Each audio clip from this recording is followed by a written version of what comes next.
if there's ever been any doubt that there is a direct connection between Israel and 9/11, which we've always maintained that there was, just see Howard Nutlick and Larry Silverstein for appetizer. But there's much more to it. And it turns out that evidently Zaid Jarrah, who was the fourth and final pilot on United Flight 93, which crashed into Shanksville, Pennsylvania, instead of most likely the U.S. Capitol, his uncles were later found to be Israeli spies. Because of course they were. Hold on. When is this? This is new. Okay. Mind blown yet? Zaid Jarrah, the pilot who allegedly flew Flight 93 into the Pennsylvania farm field on September 11, 2001, wasn't operating in a vacuum. His family ties run straight into Israeli intelligence. Concrete evidence from mainstream reports. In 2008, Lebanese authorities arrested Ali al-Jarrah, reported as Zaid's cousin or uncle in various sources, and his big brother Yosef al-Jarrah as part of a major Israeli spy ring. Ali confessed to spying for Mossad since 1983.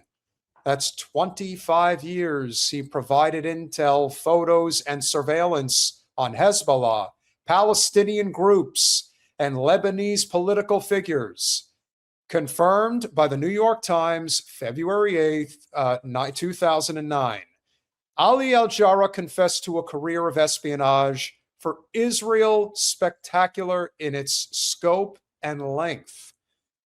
Ali operated under humanitarian cover, National Association for Medical Services, but was caught with spying equipment.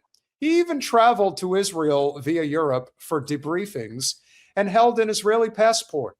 Lebanese and Syrian intel jointly busted the ring. Zaid's connection?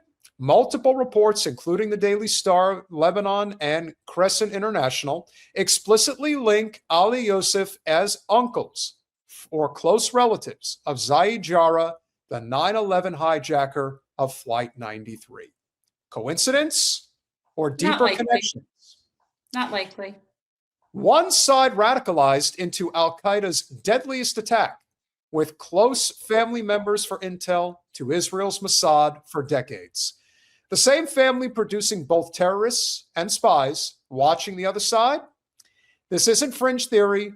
It's documented arrests, confessions, and family ties that raise massive questions about foreknowledge, infiltration, or who really pulled the strings behind 9/11.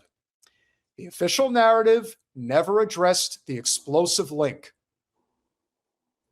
The dots I see people. Oh, I'm sorry. I thought you were done. The dots connect. Family espionage on one hand, hijacking on the other. What were they really hiding? Who benefited? Wake up. The truth is buried in plain sight. I see something that I just wanted to address in the chat as far as we were talking about how they were treating dogs and cats. And somebody said, different places eat different animals. And I agree with that completely. Eating animals is eating animals. That's not what we're talking about. Abusing animals, torturing animals is another story. Mm-hmm. If you told me that any pigs are smarter than dogs, they are. They are. So we base it on just our cultural. And Jen, if I may interject, and what is the number one food that has always been regarded as the one piece of animal flesh that people would have the hardest time giving up? Right, bacon. And so point being that, yes, we pick and choose which animals we think are cute and which animals we want to eat and which animals we want as pets. And I get that. And I agree. And I don't judge any other cultures for any of that stuff, but it's different than abusing animals, torturing animals, and just how we generally regard animals. So yeah, it's different. Zaid Jarrah is the one member of the so-called al-Qaeda crew that was having second thoughts. I remember this very well. He had a girlfriend that apparently he wanted to marry. There was a letter that was revealed shortly after 9/11 that he apparently wrote to her about becoming a martyr and that it was a big deal, et cetera, et cetera. But here's the thing. What we have learned, not just about 9/11, but just in general, we are allowed, hey, who doesn't love a great enchilada? Always about globalizing the enchiladas. The problem is that we're at the end of the show, and at the end of the show, Jen and I tend to get hangry. So food is on the No, brain. it's that this is just, yeah, it's lagging a little. It's lagging a little. Let's go to the next slide, Colin. Lebanese in shock over arrest of an accused spy. Now, I can't read that. I don't know if you could blow that up a little bit. You can widen the shot. So this is from 2009. From Lebanon. For 25 years, Ali Al-Jarrah managed to live on both sides of the bitterest divide running through this region. To friends and neighbors, he was an earnest supporter of the Palestinian cause, an affable, white-haired family man who worked as an administrator of a nearby school. To Israel, he appears to have been a valued spy, sending reports and taking clandestine photographs of Palestinian groups and Hezbollah since 1983. That's who he really was. It's not a question of duality. He was never a supporter of the Palestinians. He was an Israeli supporter posing as a Palestinian supporter. That's how you're really supposed to write that.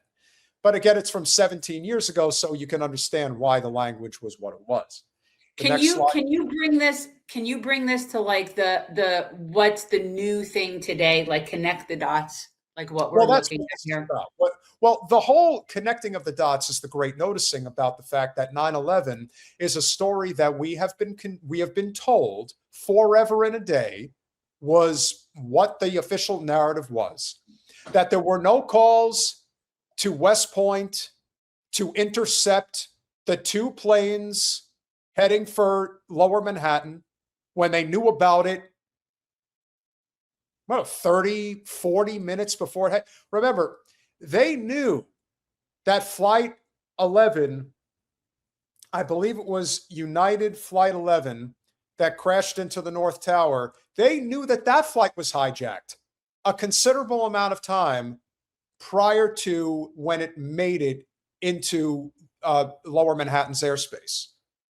And so when they knew that the trajectory of the planes were going in a direction that they shouldn't have been, and they knew the plane was hijacked, do you know how long it takes to get an F-35 fighter jet up from West Point into Lower Manhattan? Do you know the exact amount of time you would need for that call to be made, for them to get in those planes and be in Lower Manhattan? Do you know how long it would take? 11 minutes. That's how long it takes. You're on mute.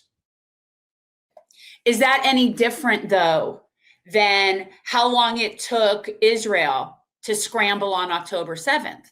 Because this is another consistency in what we would look at as like some sort of stand down order was given. Because the entire size of the state of Israel is like New Jersey. So we're to believe that it took them 24 hours to get there in order for their story to make sense, right? So it's the same concept. This is bullshit. Colin, next slide, please. And even if you were to convince anybody, that the first plane could hit the towers, let's just assume that the first plane could hit the North Tower. There is no one with a logical brain that would ever be convinced, knowing what you know now, that that second plane ever would have made it there. No way in hell could it have made it there unless it was allowed to make it there. Two brothers. Right. That's how you know there's some sort of stand down situation. Because the alarms would have been going off. It would have triggered something. And I saw the second plane hit the tower live. Two brothers. I did too. I remember. Ali and Yosef Al-Jarrah, operating in the Jela region, Bequa Valley near the Syrian border, were found in possession of spying equipment while operating under the cover of the National Association for Medical Services and Vocational Training, and claiming to run a humanitarian mission, of course. You know, just like the humanitarian efforts in Gaza, and then they start shooting at them. But Anthony Aguilar's lying. Am I right, Mike Huckabee? Oh, do not even get me all started on that again. I swear to God. See, that's the kind of stuff that makes me want to hurt people. Oh, yeah. When you talk about people that are my people. Well, I made a point to say to Anthony, I said, it is absolutely incredible. And this is something that goes back to Vietnam. How many bureaucrats who never served in the military are so ready, willing, and able to denigrate those that did? I don't understand that, but I think that comes from a position of inadequacy on their own part. I think that's a big part of it. I feel like everybody in this chat should like join together and go kick Huckabee's ass for calling our friend out when he in fact is the liar. Hey, I'm so angry. Yeah. Ali and Yosef Al-Jara happen to be uncles of Zaid Jara, one of the hijackers of the 9/11 planes. And is that it, Colin? Yeah, so follow for more truths. So there you go. Do I think that 9/11 was an inside job? Huh, you better believe it. Well, I don't know. I saw a really good theory in here for a second. Hold on. Here's the theory. Now, I'm saying that's the potential. Yeah. Building 7 had a stroke. That was the problem. So this is not dated, but it's the only article I found in the Crescent that you want to get. Dated. Yeah. So Mossad link. It's dated. Okay. So it's dated 1429. But I don't know if that's probably the lunar calendar. It's probably like 2008. December of 2008. Mossad link to this is the only article that I found. The only one. And this is from 2008. So you want to talk about Project Censored? You want to talk about you can't find this anywhere? Well, you're finding it here. But we're not going to read this article right now. It's basically the same story. But this just goes to show you how far they're willing to go. But once you see it, you're not going to unsee it. No. No, I mean, I knew from when 9/11 happened, I didn't automatically assume it was an inside job. But I knew for sure it wasn't what they were saying it was. And I knew for sure that there was a lot more to it. Right. So, but it certainly doesn't surprise me. False flags have been going on forever. I always believed that they let it happen. I wasn't convinced necessarily that Cheney and Rumsfeld and Witkoff and all of them were behind it. But that would have been why I would have thought that, because those are some evil fucks. But now that you understand the connection with Lutnick and Silverstein, you understand that, yeah, people with immense money and power that sit at the highest levels of the world have the capability of orchestrating what has been called Operation Main Event. That's what 9/11 was called. Do you really think people would look at how many people have been killed in Gaza? And yes, Lee Arjun is completely correct. It is about to happen again. That is exactly why we're building up that presence over there, all up in their business, so that an aircraft carrier can get sunk. I believe that. And when that happens, it will absolutely be a false flag. Yes. And any indication that it is in fact, or was in fact, the Iranians, I assure you, we did something that wasn't reported that warranted that back. They will not draw first blood with us. That's not their style. So if it's them at all, it's because it was warranted. And most likely it'll be us or Israel killing our own people like the USS Liberty. That's why again, we try to be as concise as we can to bring the entire story full circle as best we can. That is why you have Netanyahu, Milikowski saying, this is why we can bomb these cities. But we see it now, guys. That's the big difference. 20 years ago, we weren't all sitting in a chat, comparing notes and saying, we see you now. So it's not going to work. And I agree with Casey, because I can still remember asking myself, why are we going into Iraq? And I was 19 at the time. And I'm thinking, this makes absolutely no sense. I knew there were no weapons of mass destruction. I knew that. I knew that was bullshit then.